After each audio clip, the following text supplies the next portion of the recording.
नमस्कार, मैं हूं राघवी। TNN न्यूज में आपका स्वागत है। आइए चलते हैं राजनीतिक सफर पर, जहां उत्तर प्रदेश के पूर्व उप मुख्यमंत्री एवं राज्यसभा सांसद, भाजपा महाराष्ट्र प्रदेश चुनाव प्रभारी डॉक्टर दिनेश शर्मा, भाजपा नेता श्री चंद्रशेखर आर शुक्ला जी के निवास पर पहुंचकर उत्तर भारतीयों से संवाद किया। उत्तर प्रदेश के पूर्व उप मुख्यमंत्री एवं राज्यसभा सांसद, भाजपा महाराष्ट्र प्रदेश चुनाव प्रभारी डॉक्टर दिनेश शर्मा, भाजपा नेता श्री चंद्रशेखर आर शुक्ल जी के रेखा अपार्टमेंट अमृतनगर घाटकोपर वेस्ट मुंबई के निवास पर पहुंचकर उत्तर भारतीयों से संवाद किया। महाराष्ट्र प्रदेश चुनाव प्रभारी डॉक्टर दिनेश शर्मा के पहुंचने पर भाजपा नेता श्री चंद्रशेखर आर शुक्ल ने जोरदार ढंग से किया स्वागत। इस अवसर पर भारी संख्या में आए उत्तर भारतीय नेताओं ने दिनेश शर्मा से भेंट की।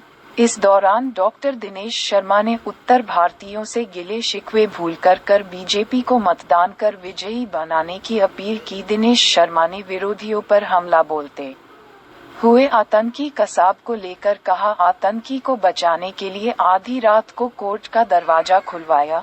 उन्होंने कहा, महाराष्ट्र में मोदी मंत्र को लेकर आए हैं, यहाँ पिछली बार की तुलना में बहुत ज्यादा ही उत्साह नजर आ रहा है। मोदी मंत्र यही है कि हमें अपने सभी सहयोगियों के साथ मिलकर मजबूती से चुनाव लड़ना है और केंद्र सरकार की योजनाओं को जन जन तक पहुँचना है।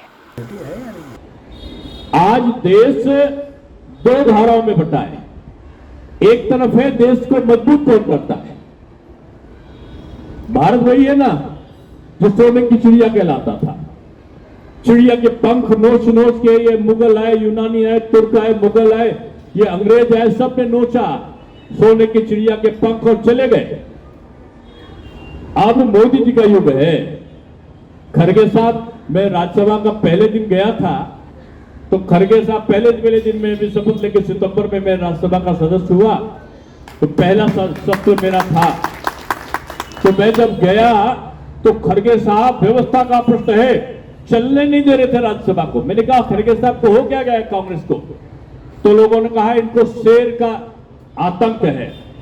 तो मैंने समझा शेर कहां से आ गया? अब तो चिड़ियाघर में सर्कस वाला शेर भी नहीं है। खड़गे साहब कह रहे थे शेर का मुख खुला क्यों है? शेर का मुख खुला क्यों है? शेर क्यों दहाड़ रहा है? क्यों दहाड़ रहा है?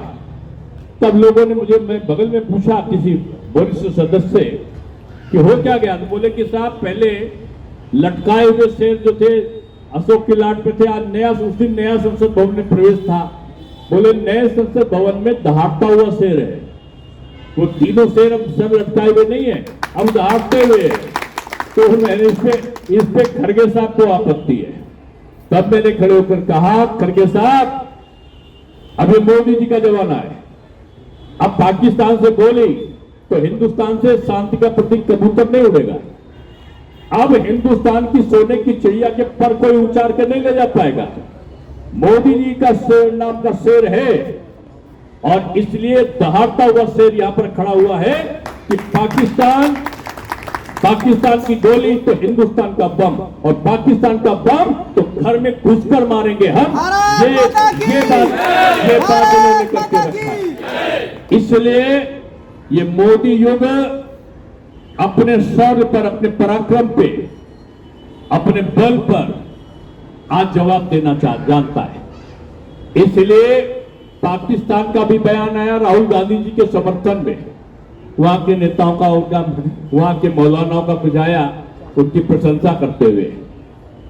पाकिस्तान चाहता है, चाइना चाहता है, अमेरिका के कुछ पॉलिटिशियन चाहते हैं कि मोदी जी नहीं, वो कमजोर कांग्रेस वाला कोई नेता आ जाए। कौन सा कांग्रेस का नेता? जिसके समय रोहिंग्या आ गए हिंदुस्तान में, जिसके समय बांग्लादेशी आ गए हिंदुस्तान में, जिसके समय यहां पर पाकिस्तानी आतंकी यहां पर आतंक फैलाकर दमादों की तरह खाते कराकर वो हजरतगंज में बिरयानी खाकर वो वापस पाकिस्तान भाग जाते थे। अब हिंदुस्तान आते हैं तो यहां पर यहीं पर मार के उनको जहन्नुम में भेजने का काम यहाँ की सेना हमारी करती है। पाकिस्तान आतंकियों के साथ हमारी कोई सहानुभूति नहीं। हिंदुस्तान में रहने वाला जो भी मुसलमान भाई है वो हमारा भाई है। जो हिंदुस्तान की सोचता वो मेरा है। लेकिन लेकिन जो भी हिंदुस्तान में रहने के बाद और हिंदुस्तान के बजाय कहीं और की बात करने लगता है तो उसके साथ बीजेपी की सहानुभूति नहीं है, कोई तुष्टिकरण उसके साथ में नहीं है। मैंने इसलिए कहा कि ये देश अब्दुल कलाम ऐसे राष्ट्रपति को बीजेपी ने बनाया था, उनको राष्ट्रपति के रूप में अब्दुल कलाम साहब को, और वो हमारी निधि थे हिंदुस्तान की अब्दुल कलाम साहब। उनको दूसरी बार राष्ट्रपति भी बीजेपी बनाना चाहती थी, अटल जी बनाना चाहते थे, लेकिन दूसरी बार कांग्रेस ने उनको राष्ट्रपति नहीं बनने दिया, उनके प्रति अपने समर्थन नहीं दिया, इसलिए अब्दुल कलाम नहीं बन पाए। बीजेपी को जो प्रचारित करते हैं, बीजेपी कभी मुस्लिम विरोधी नहीं थी, लेकिन तुष्टिकरण विरोधी नहीं है।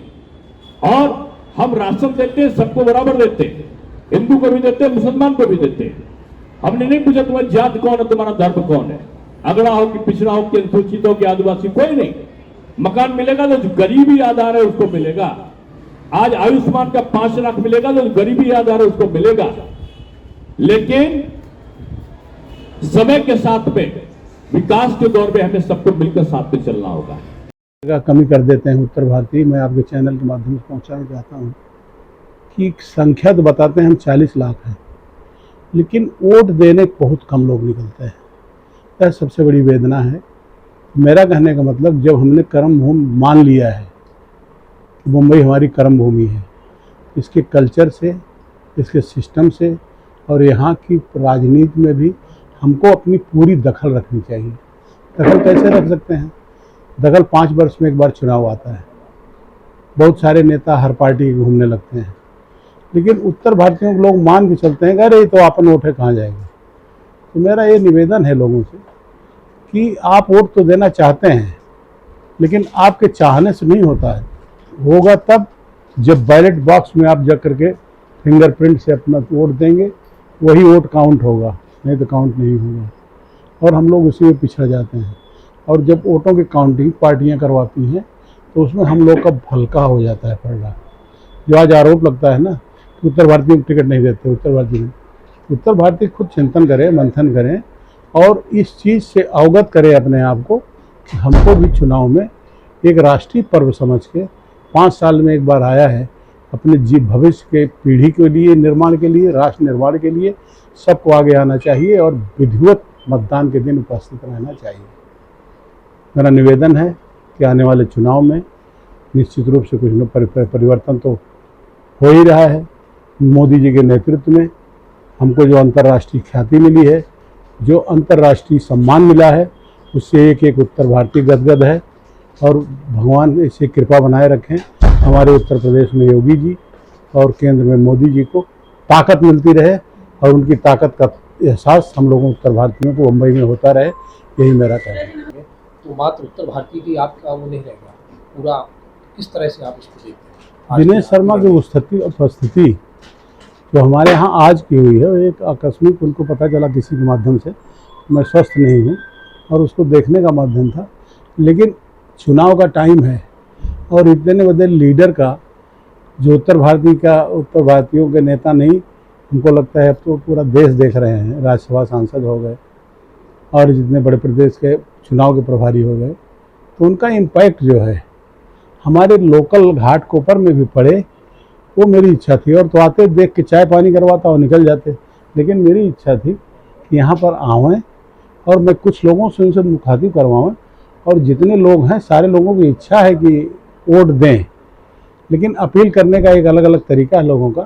तो दिनेश शर्मा की आवाज़, दिनेश शर्मा की बात जिस तरीके से वो लोगों के बीच में रखते हैं, निश्चित रूप से घर में एक जगह करती है और उसके लिए एक सम्मान मिलता है। राघवी को दीजिए इजाजत, फिर मिलते हैं हम नई खबरों के साथ।